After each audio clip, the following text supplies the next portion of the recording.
Hello. In this tutorial, we'll be going over SciDAP's Qiime2 pipeline for 16S metagenomic analysis. Once you have the workflows added to your project, there's one workflow for the sample tab, one for analysis. And the way that we've set this workflow up is to add each individual 16S sample, and then the analysis will aggregate those samples for an experimental level view. So for adding an individual sample, you'll click Add Sample. You'll want to name it, add environment data, a catalog number if it's available, upload your FASTQ files. This is a paired-end pipeline. So this is the same FASTQ or file upload options that we have for other workflows, either using the file manager, an FTP connection, or publicly available SRA geosession numbers. You want to input your trimming parameters for 5' end and 3' end, and then your number of threads. So once a single sample is done, you'll have a couple different outputs to look at. One is this summary of your FASTQ file, which pretty much just shows your total counts for forward and reverse reads, and then an interactive base quality plot, which can help you hone your trimming parameters. We also have this bar plot, which again is just a single sample showing your relative frequency of each taxa, and then you can go and investigate each of the 7 different taxonomic levels here, from kingdom all the way down to species. So once you have all of your samples processed, you'll go to the Analysis tab and click Analysis, find this workflow.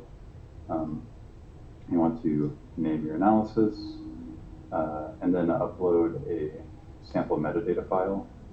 In this case, we have something that looks like this. Your first column is all of your sample names, and these have to match exactly with how you've named your samples on the sample tab within the platform.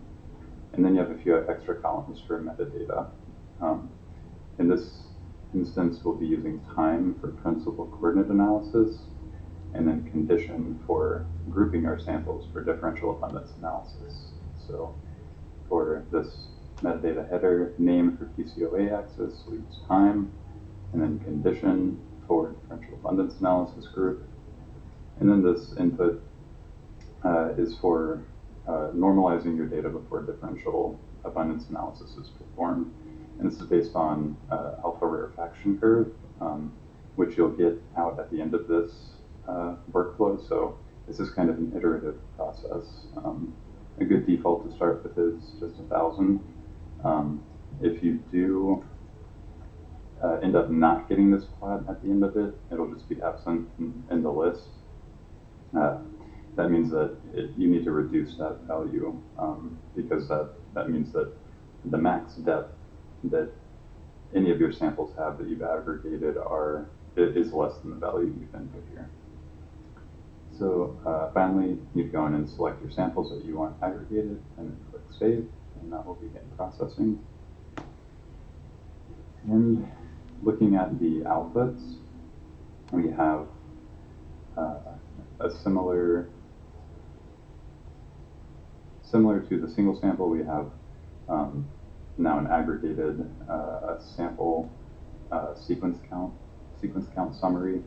You can see your number of samples that have this number of sequences in them, and then each individual sample read counts for forward and reverse read, and then the interactive quality plot as well. Again, this aggregates all of your reads and all of your reads among your samples together. Here's the taxa bar plot. Again, you can select different levels here to see what that looks like. And then your alpha rarefaction curve. And here you'll want to see where it plateaus off. So you could probably use a value of 100 for normalization for this data and be okay. You also have principal coordinate analysis, and then ANCOM for differential abundance analysis. Please let us know if you'd like a demo.